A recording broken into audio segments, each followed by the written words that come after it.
Hi student, in the last video we have discussed about to be the chapter number 4 and which has been given about to be the Turkish invasion in India. Now in this video today we have discussed about to be the Muhammad Ghori. In the last video we have discussed about to be the Mahmud of Ghazni, but now today we have discussed about to be the Muhammad Ghori. Now Muhammad Ghori was also known as Muizzuddin Muhammad, and Muizzuddin Muhammad was the also ruler of a Ghor. From where? Ruler of a Ghor. And Ghor, it was a small kingdom in a present day Afghanistan. अब हम लोग जो मोहम्मद घोरी की बात करते हैं ना, इसको एक तरह से मुइज़्ज़ुद्दीन मोहम्मद भी कहा जाता था। ये मुइज़्ज़ुद्दीन मोहम्मद क्या था? तो घोर का रूलर हुआ करता था। ये घोर उस समय में एक स्मॉल किंगडम हुआ करता था, जो कि आज जिसको हम लोग प्रेजेंट डे अफगानिस्तान कहते हैं ना, वहां का ये स्मॉल किंगडम हुआ करता है। तो आज हम लोग ठीक मोहम्मद घोरी के बारे में पढ़ने जाएंगे। Now after the death of the Mahmud of Ghazni, अब होता क्या है कि महमूद गजनी के मरने के बाद में the Ghaznavid empire had become to be the weak. कहते हैं कि जो गजनवी जो एम्पायर था पूरा का पूरा क्या हो चुका था? एक तरह से वीक हो चुका था। एंड द घोर रूलर, जिसको कि मोहम्मद घोरी कहा गया था, that means the Muizzuddin Mohammad. The Ghor ruler Muizzuddin Mohammad took the advantage of this and made the Ghor independent. उन्होंने क्या किया? इसका एडवांटेज उठाया किसके? महमूद ऑफ गजनी के मरने के बाद में, और एक तरह से घोर को उन्होंने क्या किया? एक तरह से इंडिपेंडेंट किंगडम बना दिया। Now Muizzuddin Mohammad he was also popular। हमने पहले भी कह दिया था कि ये जो मुइज़्ज़ुद्दीन मोहम्मद था वो उसको एक तरह से मोहम्मद घोरी के नाम से जानते हैं हम लोग।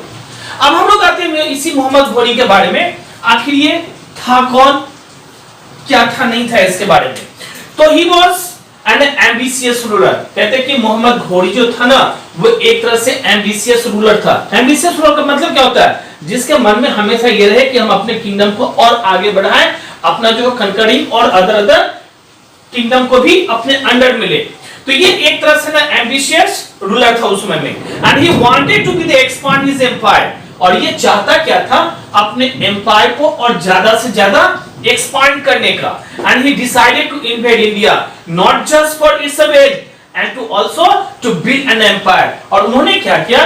तो एक तरह से इंडिया को इन्वेड करने के बारे में सोचा, सिर्फ वेल्थ के लिए ही नहीं, बल्कि यहां पर में वो अपना एक तरह से शासन भी कर सकता था। इसके लिए उन्होंने क्या क्या सोचा इसके बारे में। सो इन 1175 मोहम्मद घोरी कनकर्ड मुल्तान।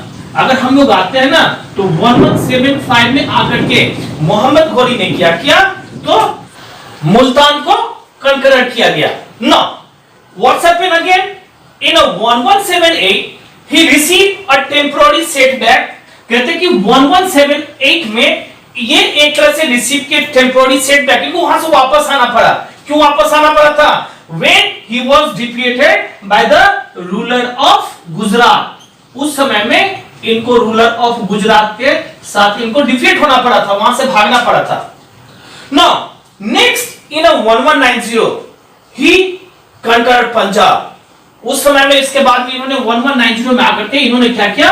पंजाब को एक तरह से कंकरर कर लिया। And the ruler, the Rajput ruler of the neighbouring kingdom of the Delhi and the Ajmer, Prithviraj Chauhan, prepare to face him. और इसके बाद में वहां का जो नेबरिंग किंगडम था ना, जहां पर में खास करके राजपूत रूलर जो रूल किया करता था, जिसका नाम पृथ्वीराज चौहान कहा गया था, वो इनको फेस करने के लिए इसके बाद आगे आ जाते हैं।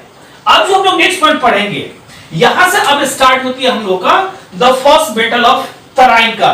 दो लड़ाई हुआ था उस समय में, वही लड़ाई के बारे में हम लोग यहां पर अब डिस्कस करने के लिए चले जा रहे हैं। Okay, now up to we have discussed here that Muhammad Ghori conquered Punjab in 1190. After then the first battle of Tarain was held in 1191। अब हम लोग जो पॉइंट डिस्कस करने जा रहे हैं ना, वो करने जा रहे हैं फर्स्ट बैटल ऑफ तराइन की कहानी, इसके बारे में जो लड़ाई हुई थी, और ये 1191 में हुआ था।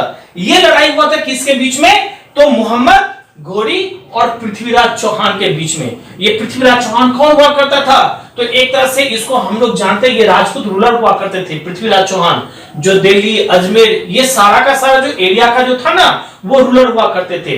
तो पंजाब में आने के बाद, कंकरर होने के बाद में मोहम्मद घोरी के साथ में पृथ्वीराज चौहान की क्या होती है? सबसे पहली जो फर्स्ट बैटल ऑफ तराइन होता है वो इनके साथ होता है। तो अब हम लोग इसके बाद में पॉइंट आते हैं। तो इन 1191 the armies of the Muhammad Ghori and the Prithviraj Chauhan closed at the Tarain. ये लोग दोनों के दोनों क्या होते हैं ना, तराइन में आकर के क्लोज होते हैं। क्लोज का मतलब होता है एक दूसरे के सामने में आ जाना, एक तरह से ये दोनों की आर्मी यहां पर में आ जाती है।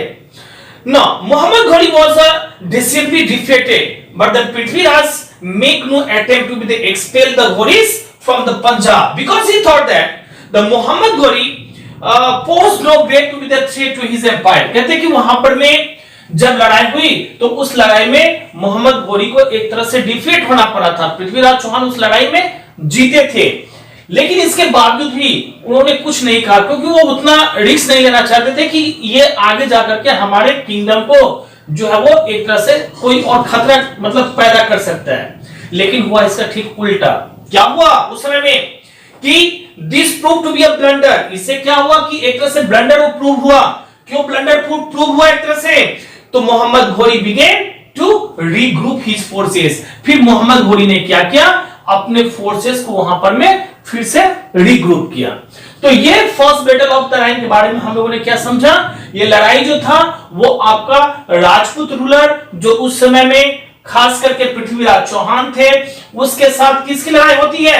मोहम्मद घोरी की लड़ाई होती है। और उस फर्स्ट बैटल ऑफ तराइन में मोहम्मद घोरी डिफीट होता है, हार जाता है और पृथ्वीराज चौहान जीत जाते हैं। लेकिन इसका फायदा जो है ना वो उठाता है मोहम्मद घोरी, फिर से ये अपने फोर्सेस को क्या करता है? रीग्रुप करता है। अब हम लोग आते हैं सेकेंड बैटल ऑफ तराइन में। ओके, तो नेक्स्ट पॉइंट जो अब हम लोग डिस्कस करेंगे, so that is the second battle of Tarain and it was held in 1192 after 1 year।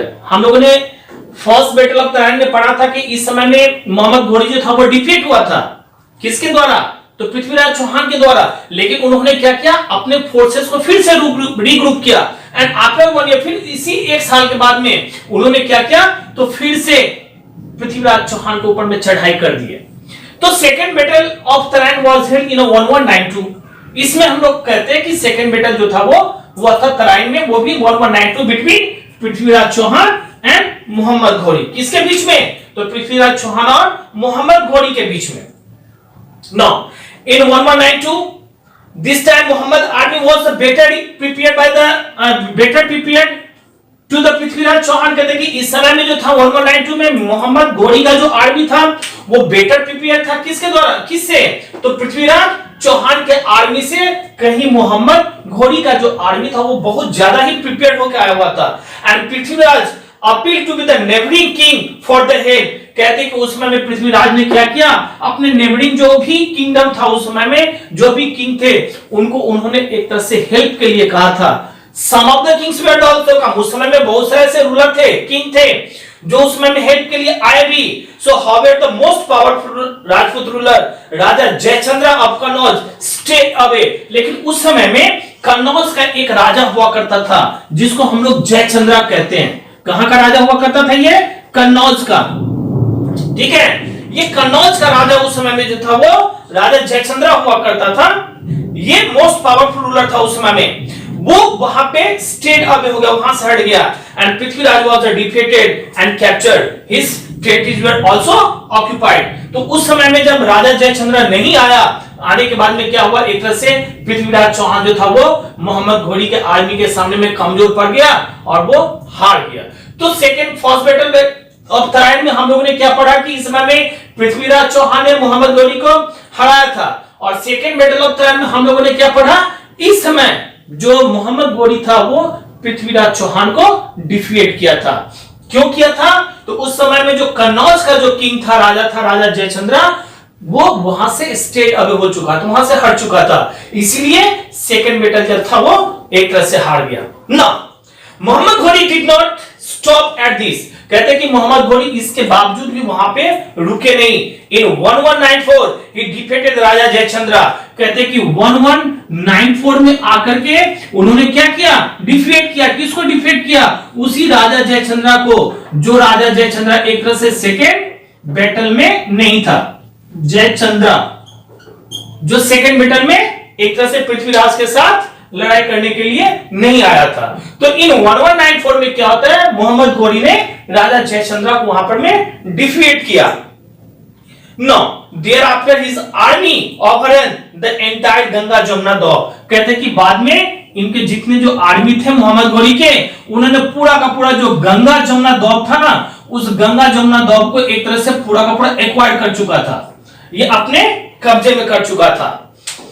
Not long after Sultanate with Delhi as its power center was established, फिर कहते कि ज्यादा दिन तक नहीं रहा, वो एक तरह से पावर जो था ना, वो धीरे धीरे वहां पर अपना एस्टैब्लिश करने लगा। अब हम लोग आएंगे नेक्स्ट पॉइंट जो हम लोग का दिया गया है, Why did the Turks succeeded, कहते कि तुर्क्स जो था उस समय में आखिर क्यों सक्सीडेड किया, ये नेक्स्ट पॉइंट हम लोग का अब रहेगा।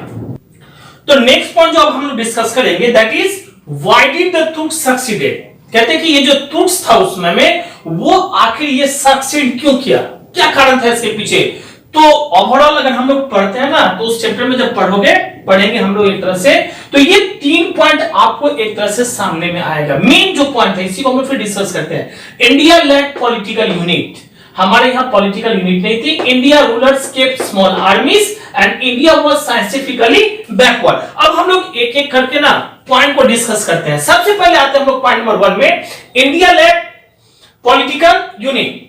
तो it means there were the many small kingdoms that were the constantly at a war with one another, कहते हैं कि उस समय में हमारे कंट्री में क्या था, बहुत सारे छोटे छोटे स्मॉल एक तरह से किंगडम हुआ करता था। इन लोगों का आपस में ही खुद का झगड़ा हुआ करता था, कोई पॉलिटिकल यूनिट था ही नहीं उस समय अपने कंट्रीज में। And they failed to be the unite the even in the face of a foreign enemy, कहते हैं कि उस समय में जब फॉरेन एनिमी आया था, तो ये लोग उस समय में भी अपने आप को यूनाइट करके नहीं रख पाए थे, एक साथ नहीं रख पाए थे। एंड पॉलिटिकली डिसयूनिटी थी उस समय में। So therefore they help the Turks to defeat the rulers on that time, और इसलिए वो जो था तुर्क्स के लिए ना एक तरह से ना पॉइंट मिल गया, पॉजिटिव पॉइंट मिल गया, और वो लोग क्या करने लगा, एक तरह से इन लोगों को, जो वहां का जो रूलर था उनको, इंडिया के रूलर को वो लोग एक तरह से डिफीट करने लगा। हम लोग आते हैं सेकंड पॉइंट में, India rulers kept small army. अब इसमें भी पॉइंट है कि India rulers kept small आर्मीज, the bulk of the army was under the control of the federal chief. उस समय में जो बल्क ऑफ आर्मी हुआ करता था, खास करके बहुत ज्यादा जिसको हम लोग कहते हैं ना, वो फेडरल चीफ के अंदर में हुआ करता था। अब फेडरल चीफ कौन हुआ करता था, ये भी समझने की बात है उस समय में। So this made the rulers dependent on the federal lords. अब क्या होता था कि इससे फेडरल लॉर्ड्स को ना एक तरह से डिपेंड होना पड़ता था, जो भी था उस समय में इसके ऊपर में। No further such the armies were more loyal to be the federal lords than to be the rulers, कहते हैं कि उस समय में रूलर से ना वो लोग ज्यादा का ज्यादा विश्वास करता था किसके ऊपर में, तो जो उनका फेडरल लॉर्ड्स हुआ करता था उनके ऊपर में। And this Weeknd the power of the rulers, और उससे क्या था, तो पावर जो था रूलर का वो एक तरह से वीकेंड होते चला गया। India was scientifically backward. अब हम लोग आते हैं, इंडिया जो था उस समय में वो साइंटिफिकली जो था वो बैकवर्ड था। ऐसा क्यों कहा गया था, तो India was scientifically backward because no progress had been made in a military tactics and warfare, कहते हैं कि कोई भी मिलिट्री टैक्टिक्स में या वॉरफेयर में कोई भी ऐसा जो था उस समय में कोई चेंजिंग वगैरह था ही नहीं, कुछ हुआ ही नहीं था उस समय में।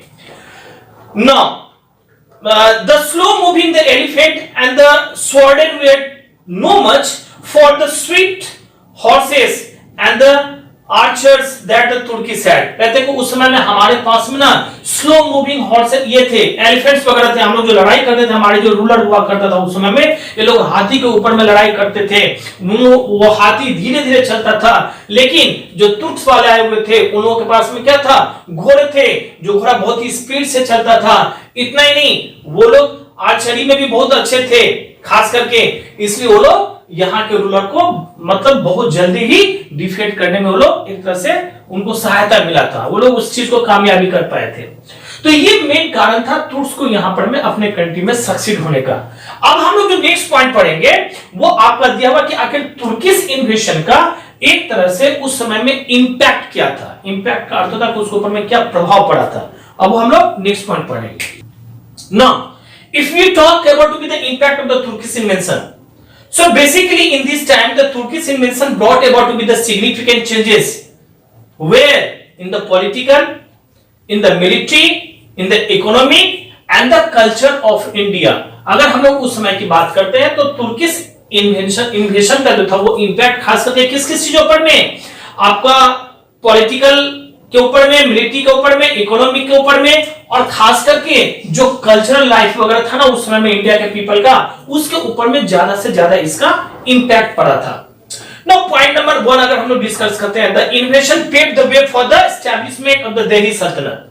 अब इस इन्वेंशन से क्या था, एक तरह से पेव हो गया था कि वहां पर में दिल्ली सल्तनत जो था ना वो अपना एक वे करेगा, एस्टैब्लिश करेंगे। So it control large parts of the northern India, और खास करके नॉर्दर्न इंडिया का जो पार्ट था ना, इस नॉर्दर्न इंडिया के पार्ट को वो ज्यादा से ज्यादा कंकर्ड किए।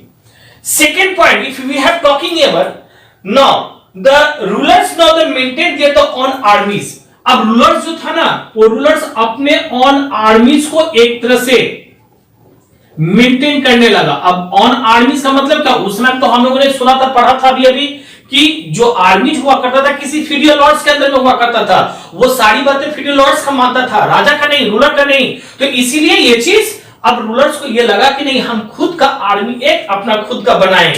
तो ये हुआ, this were the train in the new techniques of the warfare. फिर आर्मीज को क्या किया गया, नए नए चीजों से, टेक्निक्स से उनको ना ट्रेन किया गया था।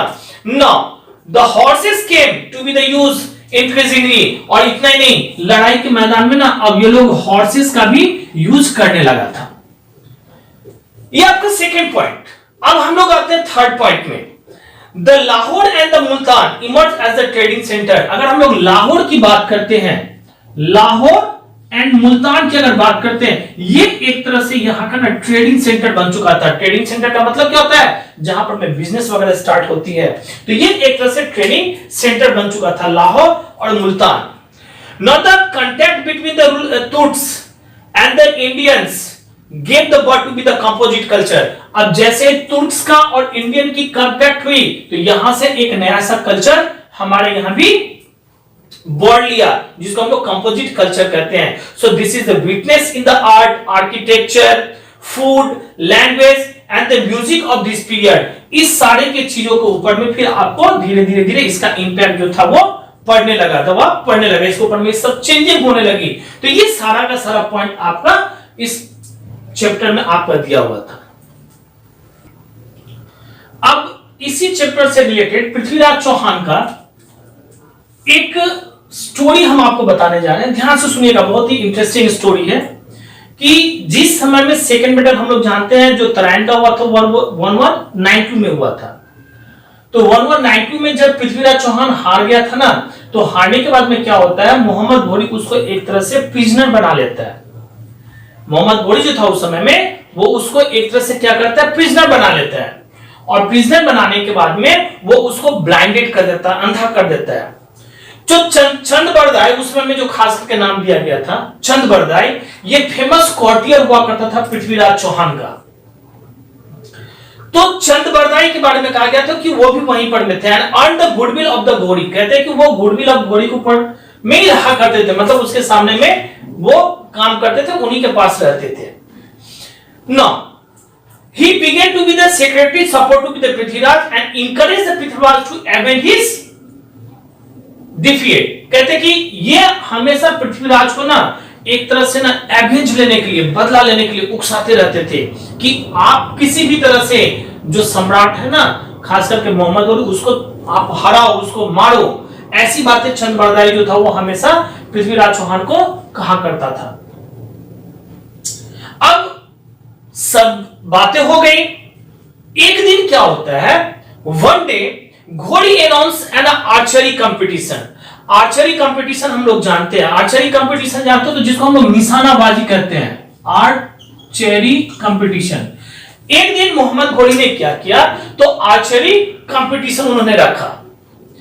And Chandbardai told the Ghori that the Prithviraj was so skilled and an archer that he could take aim and hit a target based on the slightest sound. फिर चंद्रबरदाई जो था वो मोहम्मद घोरी के पास जाकर के ये कहता है कि पृथ्वीराज चौहान जो है ना वो मतलब साउंड के ऊपर में कहीं से भी अगर आवाजें आती है ना तो उसके ऊपर में भी वो बाण चला सकता है, इतना वो स्लाइटेस्ट एक तरह से आर्चर है। ये बातें जो था चंद्रबरदाई ने किसको कहा?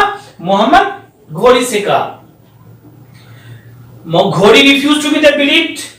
चंद्रगुप्ता क्लेम कहते कि चंद्रबरदाई क्लेम घोरी जो था वो एक तरह से बिलीव नहीं किया इस चंद्रबरदाई का जो ब्लेम था, वो जो बातें बता रहा था पृथ्वीराज चौहान के बारे में उसके ऊपर में, and he the target based on the slightest sound, so he was not believing. Prithviraj was about before the घोरी। अब जैसे ही वो बिलीव नहीं किया, फिर जो भी था पृथ्वीराज चौहान को ना एक तरह से मोहम्मद घोरी के सामने में लाया गया, उसको वहां से मोहम्मद घोरी के सामने में लाया गया। किसको? पृथ्वीराज चौहान को। And before the Ghori could give the order to shoot, Chandbardai recited a couplet and which could be understood only by the Prithviraj Chauhan. कहते हैं कि शूट करने से पहले चंद्रबरदाई ने पृथ्वीराज चौहान के सामने में एक रिसाइट यानी जिसको हम लोग दोहा कहते हैं ना, वो दोहा पढ़ा। और वो दोहा कैसे पढ़ा? ऐसा वो दोहा था, खास करके रिसाइट था जो सिर्फ पृथ्वीराज चौहान जानता था और चंद्रबरदाई जानता था। वो दोहा क्या था? तो उन्होंने कहा 4 बांस 24 गज अंगुल अस्थ प्रमाण, ताऊ पर सुल्तान है चूके मत चौहान। इसके पीछे बहुत बड़ी बातें थी। कहते हैं कि उस समय में ना ये एक तरह से मेजर किया जाता था किसी भी, जैसे आजकल हम लोग कोई भी चीज को रिबन वगैरह से, फीते वगैरह से मेजर करते हैं ना, तो उस समय में बांस के द्वारा मेजर किया जाता था। ऐसे ऐसे सिस्टम उस समय में था। तो चंद्रबरदाई ने पृथ्वीराज चौहान से क्या कहा? 4 बांस 24 गज अंगुल अस्थ प्रमाण, ता ऊपर सुल्तान है चूके मत चौहान। ये रिसाइट जो था वो चंद्रबरदाई के द्वारा पृथ्वीराज चौहान को कहा गया। तो इसका मतलब हम लोग जानते हैं कि 4 measures ahead of you and 24 yards away as measured with the 8 finger, और 20 finger ना वो 8 finger से आपका जो ना वो उसके दूरी पर में है मेजरमेंट, और is seated on सुल्तान, जहां पर में सुल्तान क्या है? बैठा हुआ है। बस अपना निशाना तुम चूकना मत। ये बातें चंद्रबरदाई ने कहा। इसके बाद में क्या होता है? Ghori order the Prithviraj to shoot. तुरंत उस समय में घोरी जो था ना वो एक तरह से ऑर्डर देता है किसको? पृथ्वीराज को, कि तुम शूट करो। No sooner had he done so that the Prithviraj turn in the direction from where the sound came and slot the arrow. कहते हैं कि जैसे ही वो आवाज आई मोहम्मद घोरी का कि तुम शूट करो, जैसे ही वो साउंड सुना उसी साउंड पर में ना वो वहीं से अपना जो एरो था वो चला दिया। तो एरो चलाने के बाद वो एरो जो था ना वो सीधा इधर उधर कहीं नहीं गया। कहां गया? सीधा घोरिस का जो था ना वो एरो घोरिस के थ्रोट में जाके लगा, गले में जाके लगा। अब उसका आंख, अब हम लोग जानते मतलब बात बोलने के लिए तो बोल सकते कि उसका आंख अंधा था, वो कैसे ऐसे मतलब निशाना लगा सकता था? तो नहीं, वो कैपेबिलिटी थी उस समय में पृथ्वीराज चौहान की कि वो शब्द के ऊपर में साउंड जो होता था ना, अगर कहीं से आवाजें भी आती थी तो उसके ऊपर में वो उस तरह से एरो चलाता था, उसको वो शिकार करता था। ऐसे उसके पास में वो कला थी, वो ऐसे सीखे हुए थे। तो जैसे ही मोहम्मद घोरी ने आवाज दिया शूट का, उसी समय में वो तुरंत वहां से वो पूरा का पूरा अपना मेजरमेंट कर चुका था। जिस तरह से चंद्रबरदाई ने कहा था कि 4 बांस की बातें जो कही थी तो तुरंत मेजर कर चुका था, और वहीं पर उन्होंने बाण चलाया, वो सीधा बाण जाकर के, और किसके ऊपर में? तो जो मोहम्मद घोरी था उसके गले को एकदम से पूरा का पूरा मतलब बेच दिया। तुरंत वहीं पर में जो था मोहम्मद घोरी मर जाते हैं। मरने के बाद में उसकी जितनी भी सारी सेना वगैरह थी, वहां पे सिपाही वगैरह था, सब में हलचल मच जाता है और वो लोग चले जाते हैं पृथ्वीराज चौहान और चंद्रबरदाई को मारने के लिए। लेकिन उससे पहले ही ये लोग प्रिपेयर हो चुके थे। अपने पास में छोटी सी तलवार, कहते हैं उसको छुरी कहा जाता था, वो चीज वो लोग रख चुके थे। और जैसे उन्होंने देखा मोहम्मद घोरी का आर्मी सेना उसके तरफ आ रहा है, वो एक दूसरे को, चंद्रबरदाई ने पृथ्वीराज चौहान को वो जो छुरी था वो भोंक दिया और पृथ्वीराज चौहान ने चंदवरदाई को उसी छुरी से भोंक करके उसको भी मार डाला और दोनों आपस में एक दूसरे को मार करके मर गए, लेकिन उस तुर्किश के हाथ कभी भी उन लोगों ने नहीं लगा। तो ये एक शॉर्ट स्टोरी था आपका पृथ्वीराज चौहान और इसके बारे में जो था अच्छा लगा हमने डिस्कस किया। अब करना क्या आप लोगों को, इसी तरह से जो मैंने डिस्कस किया इस चैप्टर में उसको सही से समझना है, करना है। अगले वीडियो जो हम लोग बनाएंगे उसमें रिलेटेड क्वेश्चन जो भी रहेगा वो हम लोग अब देंगे, क्योंकि चैप्टर 4 आप लोग का ये कंप्लीट हो चुका है और हम लोग के अभी यूनिट टेस्ट बाकी है। फिर थर्ड में कौन कौन सा चैप्टर रहेगा नहीं रहेगा, ये सब सारा का सारा चीज हम लोग फिर बाद में डिस्कस करते रहेंगे। ओके।